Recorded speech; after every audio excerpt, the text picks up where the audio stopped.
Fala rapaziada, beleza? Tudo bom? Sou o Caio, trazendo para vocês mais um vídeo sobre futebol, analisando futebol. E no vídeo de hoje eu vou estar analisando o Flamengo e Vasco, válido ontem pela terceira rodada do Campeonato Carioca, a qual o Flamengo teve que vir com o seu time principal, pois o Sub-20 estava correndo riscos de ser rebaixado. Antes de tudo, já queria pedir para que você se inscreva no canal, deixe seu like, compartilhe, pois estou investindo um pouco no meu sonho, que é ganhar a vida falando de futebol, falando sobre esportes, e cada like, cada comentário é super importante. Vamos começar. O Flamengo ontem entrou a campo com um time misto entre reservas, titulares e o Daniel Salles, que é um moleque da base, e sinceramente parecia que não estava de férias, parecia que o time vinha numa sequência já, pois apresentou uma intensidade muito alta, marcação-pressão do início ao fim, empurrando o Vasco para trás, forçando o Vasco ao erro. Teve vários erros ali do Léo Jardim, do Cuesta, do Robert Renan na zaga. E o Flamengo foi muito para cima. Gostei muito da postura do time em relação a até esse senso de urgência, né? Pois por mais que a gente não ligue muito para o campeonato estadual, cair no Carioca seria um grande vexame para o Flamengo, ainda mais no momento vitorioso recente que o Flamengo vem passado. Então o Flamengo foi para cima, não teve medo. Gostei muito da partida do Léo Pereira, para mim um dos melhores em campo. Teve a estreia do Vitão, muito seguro também. Royal, gostei bastante da partida do Royal ontem, achei que ele conseguiu surpreender bem em relação ao que ele vinha fazendo antes. O Everton Araújo teve momentos de oscilação no jogo, hora muito bem, hora muito mal, mas mesmo assim, para o primeiro jogo, gostei bastante, pressionando lá em cima, com calma, para dar passes. Eu gostei muito da partida dele. O Pulgar, para mim, é um dos melhores volantes do futebol brasileiro na atualidade. É, não só na parte de marcação, mas na parte de construção de jogadas. São passes maravilhosos que ele acha, saber cadenciar o jogo. Gostei muito da partida do Pulgar. O Carrascal também fez uma excelente partida. O Carrascal se movimentando bastante ali na zona central do campo, distribuindo passes, cruzamentos e trazendo aquela magia do futebol sul-americano para o meio-campo do Flamengo ontem, que estava sem Rascaeta, estava sem Jorginho, mas mesmo assim saiu muito bem. E pelas pontas, a gente veio com Gonzalo Plata em uma ponta e Cebolinha na outra. Dois muito insinuantes, correndo bastante. Gostei da partida do Cebolinha, indo para cima, chutando. Faltou finalizar um pouco melhor duas jogadas que ele teve ali. E o Plata, para mim, o Plata é um jogador fantástico. Já estreou muito bem, se movimentando, se associando com outros jogadores. Quase fez um gol ainda no final. Contou com uma defesaça do Leo Jardim, infelizmente. Mas de qualquer forma, foi uma partida muito boa. E depois o Bruno Henrique lá na frente se movimentando bastante. E é impressionante o como o Bruno Henrique tem se mostrado um profissional e um ídolo do Flamengo a cada dia. Mesmo já com seus 35, 36 anos, segue correndo muito, segue se doando para o time, segue fazendo diferença até em partidas onde ele não marca gol, onde ele não dá assistência, e mesmo assim você vê ele correndo de um lado para o outro, marcando e pressionando e se movimentando, gerando jogo no ataque. Então foi uma partida muito boa do Bruno Henrique ontem nessa questão. O Flamengo foi martelando, martelando, chutando bastante. Contou, infelizmente, com uma ótima partida ontem do Léo Jardim, que estava inspirado, mas até que depois da expulsão, o Flamengo foi para cima, foi mais ainda para querer já resolver logo o jogo.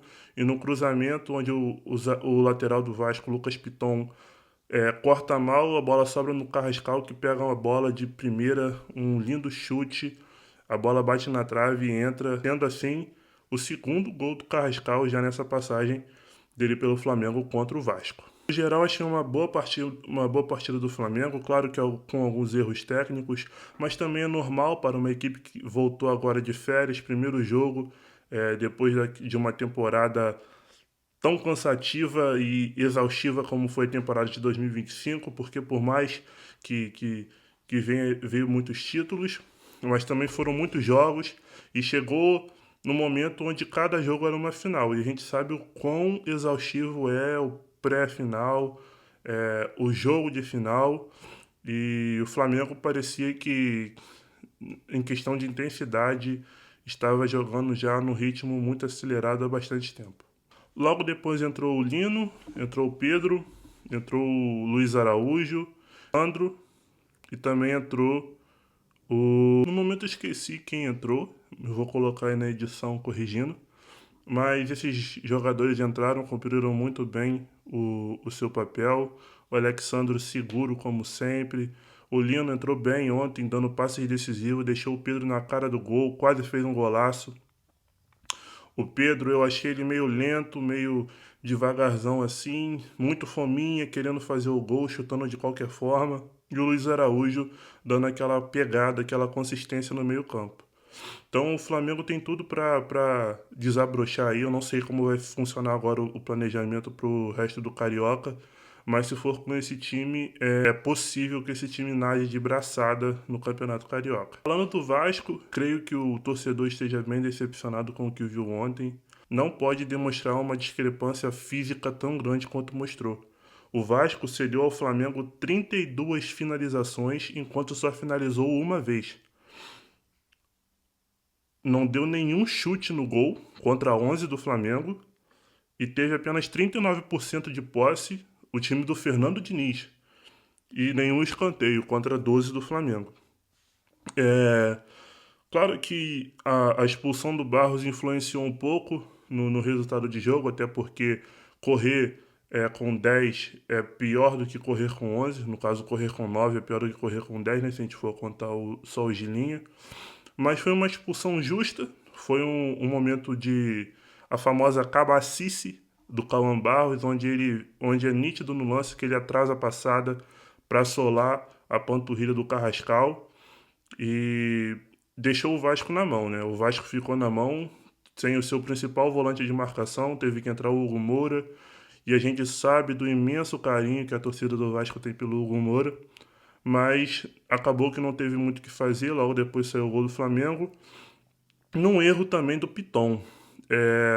Eu creio que o Vasco ele tem um time titular, até que um time titular bom, só que algumas carências precisam ser supridas. O Piton ele é um bom lateral para você compor elenco, mas ele não é um lateral titular de um time que tem almejado grandes coisas e feito tanto investimentos como o Vasco tem feito.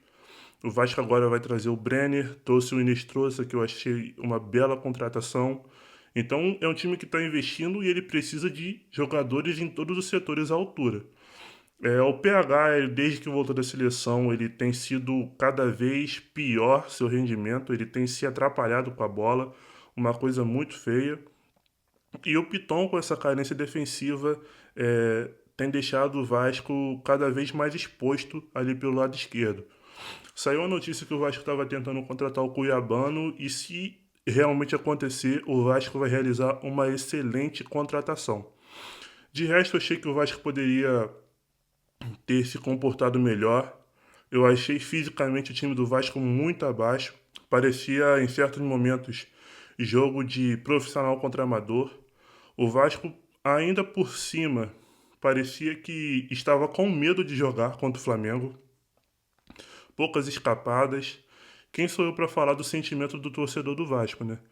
Mas eu tô vendo muita gente na rede social criticando, falando que o Vasco perdeu para a arbitragem, sendo que isso não é verdade. Além de ter sido uma expulsão justa, o Flamengo já estava com, se eu não me engano, 18 finalizações contra uma até o momento da expulsão.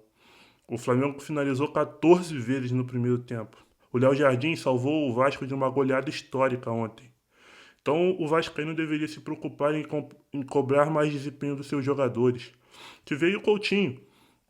Coutinho parece que ele só joga bem contra times inferiores, contra Maricás, Nova Iguaçus, sei lá, Macaés. Acho que Macaé nem joga mais, né? Então o Coutinho, a torcida do Vasco, ela deveria cobrar mais esses jogadores que recebem tanto para jogar no Vasco, que é um clube gigante, e tem entregado tão pouco, né? A gente vê que o Coutinho ele some muito nesses jogos decisivos, ele não dá as caras, a gente só vê o Coutinho pegando a bola ali atrás e nunca resolvendo alguma coisa lá na frente. Então, com a contratação do Enes Troça, com a contratação do Brenner e a iminente saída do Ryan, o Vasco vai precisar muito do Coutinho para fazer essa ligação do meio com o ataque, mas o Coutinho precisa aparecer e o Coutinho precisa fazer por onde receber o que ele recebe no Vasco. Então foi esse o vídeo, espero que vocês tenham gostado. Vou tentar trazer mais um vídeo para amanhã, não prometo, mas eu vou tentar. E é isso, fiquem com Deus, até a próxima.